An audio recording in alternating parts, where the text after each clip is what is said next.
Corona মহামারীর কয়েক বছর পেরিয়ে গেলেও নতুন করে এর প্রভাব পড়েছে ব্রিটেনের শিক্ষা খাতে। মহামারীর প্রভাব এখন হাঁটছে আদালতের পথে। এই মামলা ঠিক করবে অনলাইন শিক্ষা আর প্রতিশ্রুত সেবার মূল্য কতটা সমান ছিল। 1,70,000-এর বেশি বর্তমান ও সাবেক শিক্ষার্থী যুক্তরাজ্যের 36টি বিশ্ববিদ্যালয়ের বিরুদ্ধে ক্ষতিপূরণের দাবি তুলেছেন। তাদের অভিযোগ, করোনা মহামারীর সময় তারা যে শিক্ষা পাওয়ার কথা ছিল তা পাননি।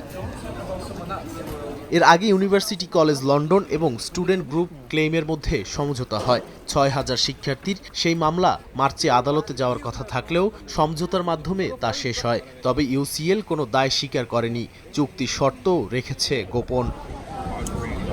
মহামারীর সময় বেশিরভাগ বিশ্ববিদ্যালয়ে দীর্ঘ সময়ে অনলাইন ক্লাস হয়েছে। শিক্ষার্থীরা হয় বাড়িতে ফিরে গেছেন, নয়তো হলে কঠোর বিধিনিষেধে থেকেছেন। লাইব্রেরি, ল্যাব, স্টুডিও সহ নানা সুবিধাও ছিল তখন বন্ধ। স্টুডেন্ট গ্রুপ ক্লেইমের আইনজীবী জানান, এটি ছিল মহামারীর বড় অন্যায়গুলোর একটি আইনি চিঠিতে বলা হয়েছে শিক্ষার্থীরা আর্থিক ক্ষতির পাশাপাশি হতাশা ও মানসিক কষ্টও ভোগ করেছেন। দাবিগুলো 2019 থেকে 2022 শিক্ষাবর্ষ পর্যন্ত প্রযোজ্য ছিল। কোভিড সংক্রান্ত দাবি জানানোর শেষ সময় 2026 সালের সেপ্টেম্বর। যেসব বিশ্ববিদ্যালয় নোটিশ পেয়েছে তাদের মধ্যে রয়েছে university of ব্যাথ, Birmingham, Bristol, Cardiff বিশ্ববিদ্যালয়, ইম্পেরিয়াল কলেজ লন্ডন সহ আরও বেশ কয়েকটি শিক্ষা প্রতিষ্ঠান। নাদিম মারজান, সময় সংবাদ।